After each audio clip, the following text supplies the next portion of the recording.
হুব্বা cinema একত মনে করেন আমাদের বাংলাদেশে ২টার উপর সিনেমা অনুমতি দেওয়ার নিয়ম নেই, সে জায়গায় ৩টে সিনেমা অনুমতি দিয়েছে। এবং সিনেমাটা যতটুকু দেখেছি ফ্যামিলি দেখার মতো না।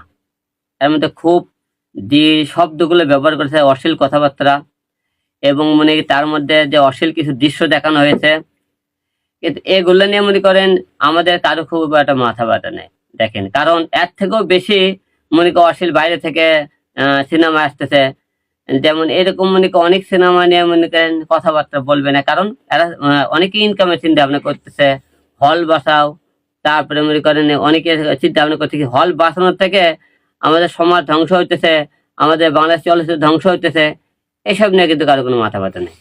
আসলে হিরো আলমের তো গন্ধ বেশি।